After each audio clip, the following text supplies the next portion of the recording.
algoritmo LVQ2 é um algoritmo de aprendizado supervisionado. Ele faz parte do grupo de algoritmos baseado em instâncias.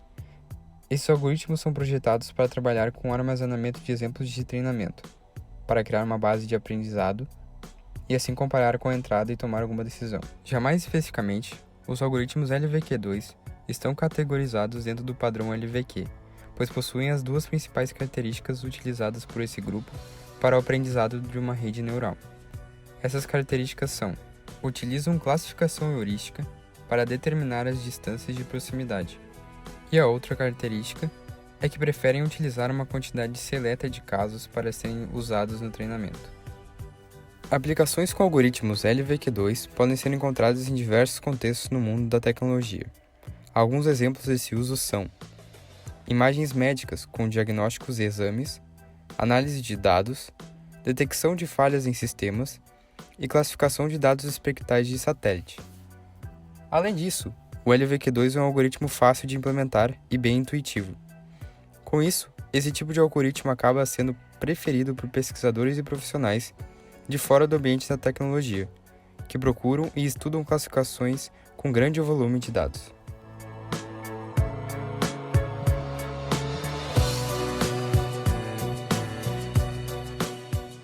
Os principais conceitos da quantificação vetorial de aprendizagem. O propósito desse tipo de algoritmo é classificar dados através de classes. E ele suporta problemas de duas ou mais classes, de algoritmos de duas ou mais classes, porque ele usa um algoritmo através de distanciamento euclidiano, que ele consegue classificar exatamente, afastar dados que são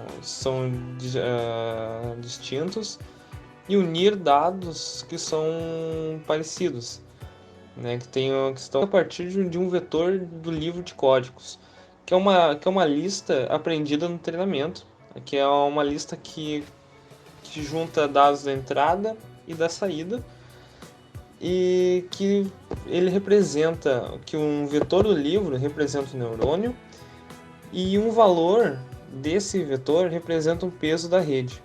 E através de uma seleção do livro de códigos, eles são processados uma de cada vez, fazendo com que se tornem concorrentes. Cada dado se torna concorrente um do outro, querendo sempre um parecer mais com a entrada.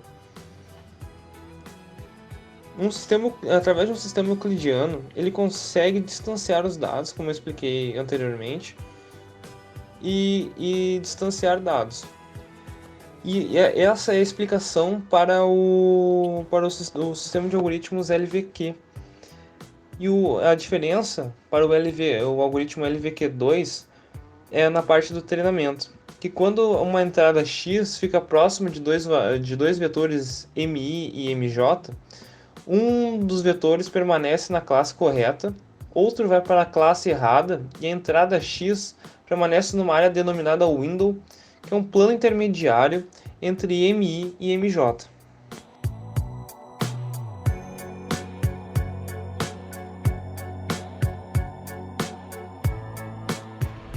Algumas vantagens do algoritmo LVQ.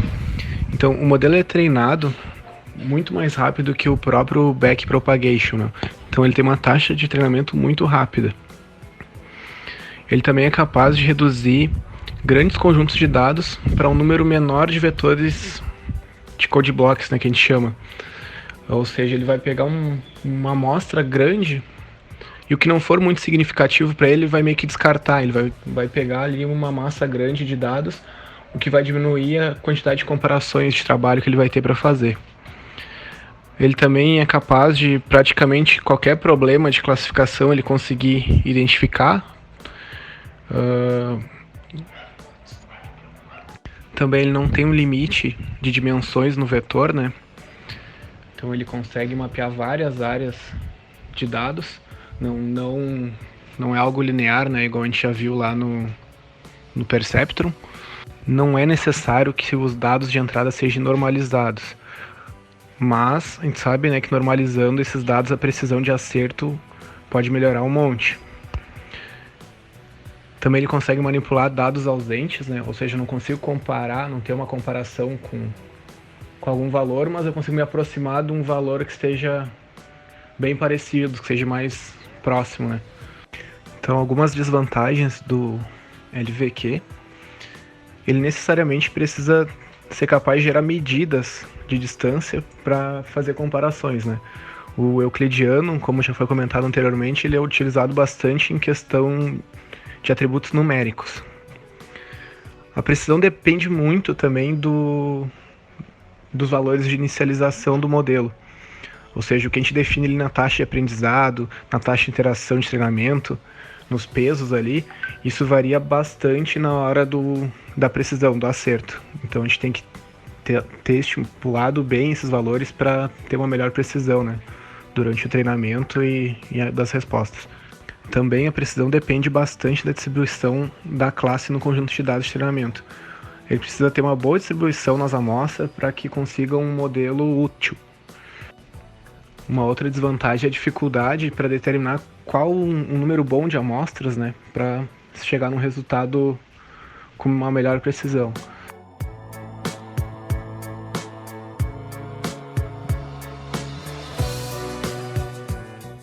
Tipo de aprendizado.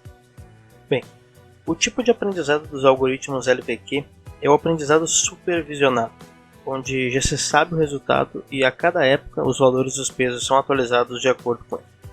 No caso do LQV2, os passos principais do algoritmo são a obtenção do neurônio vencedor e do vice, e o ajuste do peso deles. Em relação à obtenção do vencedor, aquele que tiver a maior proximidade com uma determinada amostra X será declarado vitorioso, sendo essa medida a proximidade à forma euclidiana.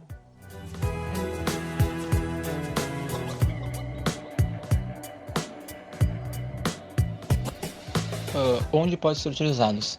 Eu achei um artigo que é da área da saúde, mas não é esse LVQ2. Eu acredito que qualquer área ele pode ser utilizado. Bem, vamos dar um resumo do que é o artigo que eu li. Eles treinaram uma rede neural com running LVQ2 com dados clínicos de 20 pacientes com câncer de próstata. 20 pacientes que já deram positivo para o câncer. Eles usaram 10 fatores de risco, incluindo alguns fatores clínicos, biológicos, que eles consideram muito importantes desses pacientes que estavam com câncer. Eles classificam os pacientes em alto e baixo risco. Então eles pegaram outros 20 pacientes para inserir como vetor de teste e comparar com os resultados reais. Então eles pegaram 20 pacientes que estão com câncer e compararam com outros 20 pacientes que podem ou não estar com câncer de próstata. E com isso, eles verificaram que a rede neural foi capaz de classificar os pacientes em baixo risco e alto risco corretamente.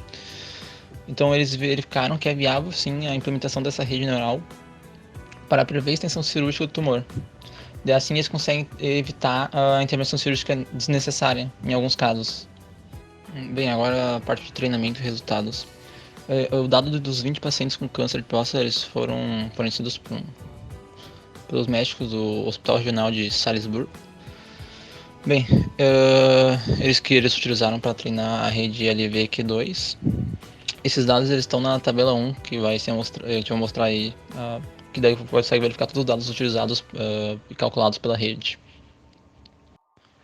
Foram feitas 3 sessões de treinamento separadas, cada uma usando 4, 5 e 6 nós de entrada e uma taxa de aprendizagem de 0,5. O principal risco e fatores considerados foram o PSA, o pré-operatório, o DRE, né, e o grau Gleason, né, que é o da autópsia. Logo, né, se teve uma combinação de pelo menos 2 fatores, o paciente recebeu um valor-alvo de 2.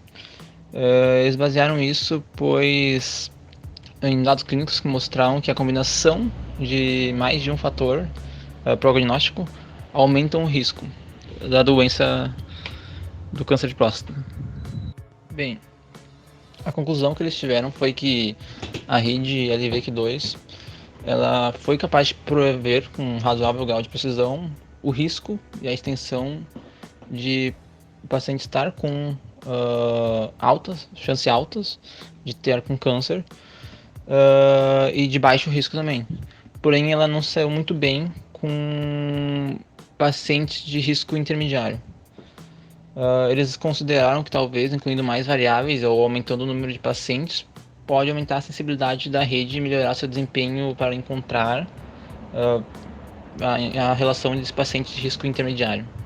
E o objetivo final deles foi que eles pudessem utilizar essa rede para prever a extensão cirúrgica do tumor. Assim, eles podiam evitar ações necessárias e só fazer o uso da cirurgia em casos que sejam extremamente necessários.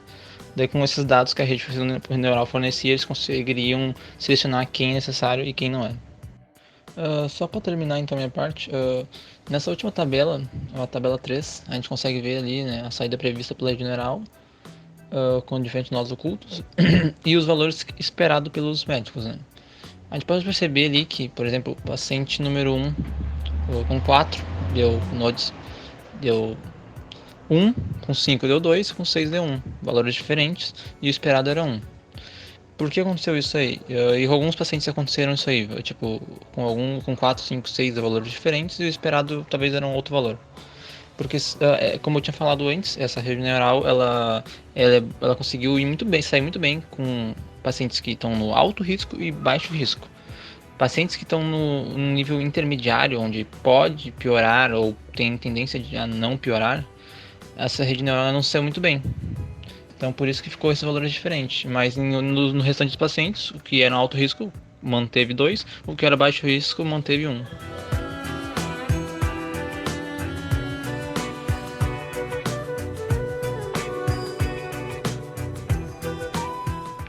Um outro caso de uso que nós encontramos em artigos era de uma escola, né, que fazia cursos. Ela estava com problema para ajustar a sua grade curricular. Então, levantou uma amostra de alunos com os principais atributos, né, o sexo, a faixa etária, a distância da faculdade, né, da empresa, e qual turno que era usado. Então, a partir dessa amostra, eles conseguiram dividir em 5 classes, né? Uma de crianças do sexo feminino que moram numa faixa de até 6 quilômetros e que utilizam o turno da noite. Outra de mulheres que moram numa faixa até 9 quilômetros e que utilizam o turno da manhã. Uma de crianças do sexo feminino que mora em uma faixa de até 5 quilômetros e utiliza o turno da manhã. Outra de homens que moram até 6 quilômetros no período da noite. E outra de homens que moram até 9 quilômetros no período da tarde e noite. E aí acabou gerando esse mini gráfico aqui. Então, a partir, né, desse levantamento, desse ajuste das classes, essa empresa começou a tomar ações para distribuir melhor essa grade curricular, né?